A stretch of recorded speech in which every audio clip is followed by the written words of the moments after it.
Section 3 is titled Implications of a Service-Based Economy Responding to Different Challenges. Exhibit 17.5 shows the differences between goods and services. Goods are tangible, meaning that they can be seen and touched. Services are intangible, meaning that they can be experienced, but they don't have a physical form. Goods can be stored in an inventory. Services have to be consumed when they're produced. Goods can be shipped. Services must be consumed when they are provided. Goods are produced independently of the consumer. Services often require the customer to be actively involved in their production. Goods can have at least some aspects of their quality determined objectively by measuring defects or deviations from desired values, while services or intangible nature means quality is based mainly on customer perceptions. A surfacescape is the environment in which a customer and service provider interact. A well-designed ServiceScape can have a positive influence on the attitudes and perceptions of both the customer and those who provide the service. Ambience refers to factors such as decor, background music, lighting, noise levels, and even scents, like the smell. Functionality involves how easy it is for customers to move through the facility and find what they need. Signs, symbols, and artifacts convey information to customers and create impressions.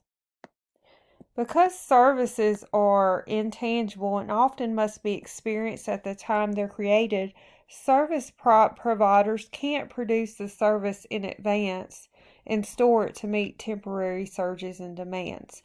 This can create challenges for operations managers because the demand for many types of services varies significantly depending on the season, the day of the week, or the time of the day.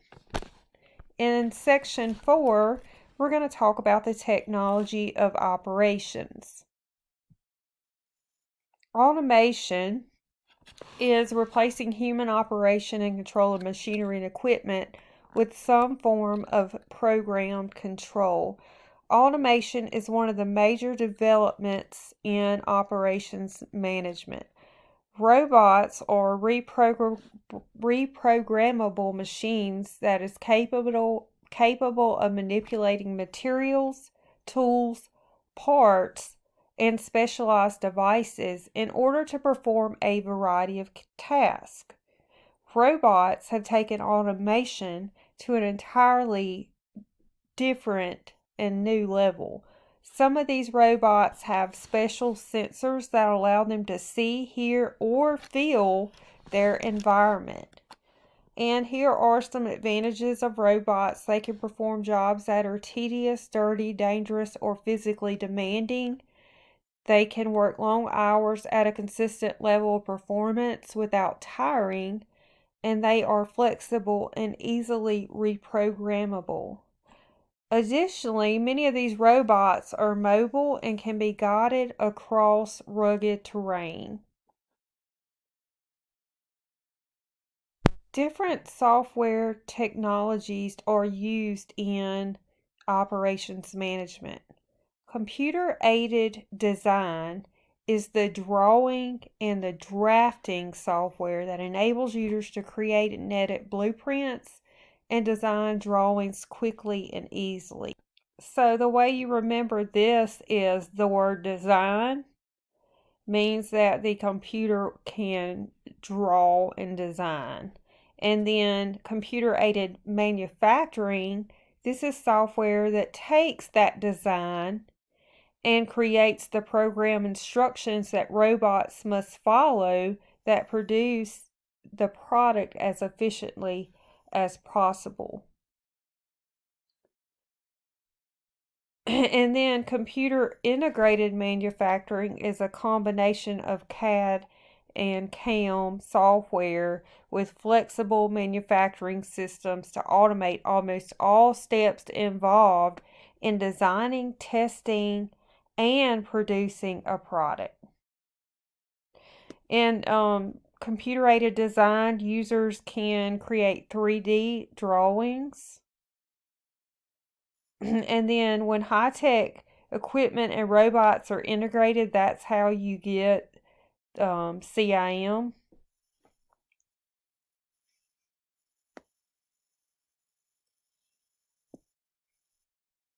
And then computer aided engineering. This is a software that enables users to test, analyze, and optimize their design. Computer aided engineering helps engineers identify and correct flaws in product designs before the production stage. Section 5 is titled Focus on Quality. So this slide summarizes the Deming chain reaction. It is based on the relationship between quality and business success as proposed by W. Edwards Deming. So here you can see that improving quality decreases costs because of less rework, fewer mistakes, fewer delays and snags, and better use of time and material, which means productivity improves, which captures the market with better quality and lower price, which will help the company stay in business and then provide jobs and more jobs. A newfound emphasis on quality has led to the development of an approach referred to as total quality management. Companies use total quality management to reduce defects by using poka-yoke. This is a Japanese term.